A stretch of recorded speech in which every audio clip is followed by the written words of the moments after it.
What's going on, everybody? So I haven't been able to make a video like this in quite some time, especially as a Florida Gator fan.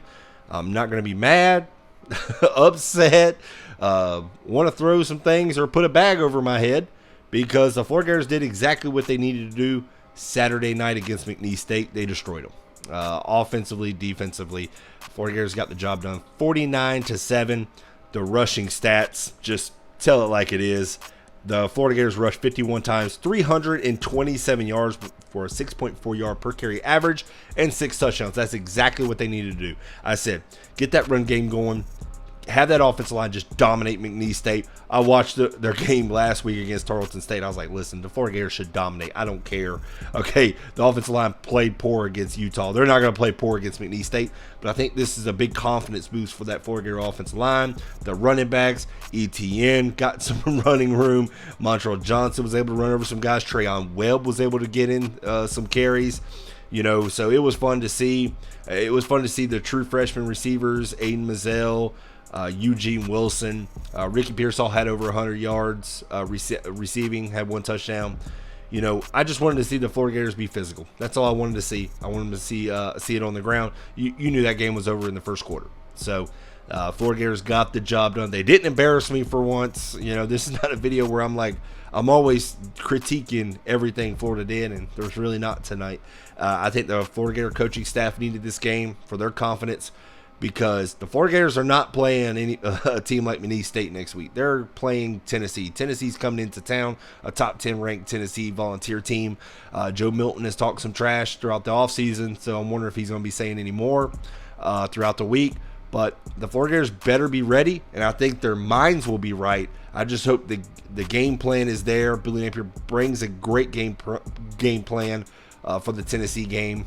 And you know, because Tennessee, they're going to want to throw that ball and air it out. I don't know what happened to Austin Peay today, because they struggled against Austin Peay. I'm gonna have to rewatch that game, but you know, I mean, Tennessee knows going into the swamp, it's deafening. It's tough. It's a tough place to play, regardless. I know Florida Gators football is not where it needs to be right now, but it's still tough to play in the swamp. So it's going to be a night game, 7 o'clock Eastern time. I'm going live on my channel. I'm going to be doing play-by-play commentary. So if you can't watch the game, you're more than welcome to tune in. Or if you're watching the game, you just want to come chat with me for a minute, I'll try to read all the comments. I'm going to try to see if I can get somebody to go live with me, so have some commentary, some back and forth. So it'll be a good time. But the Florida Gators just didn't embarrass me tonight. You know, just dominating fashion.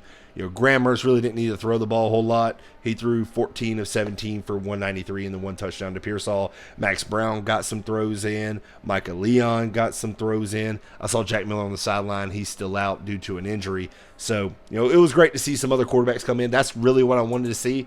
So, really happy to see that. And I really like the offense the way with the 2 tight end sets. Listen, those tight ends are not going to beat you, you know, in a 40-yard dash. They're not going to be a lot of defenders in a 40-yard dash, but they're big guys and they can help out with that offensive line and in the run blocking. And I think that's what the Florida Gator defense or Florida Gator offense is going to need against Tennessee.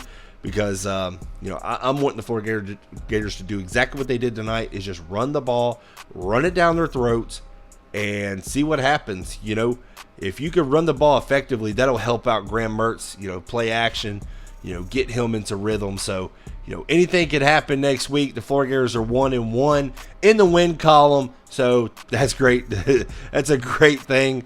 And it's a great feeling as a Florida Gator fan. But hey, guys, as always, I appreciate y'all watching this channel. Don't forget to hit that like button. Don't forget to hit that subscribe button as well. I appreciate it. Y'all have a great one.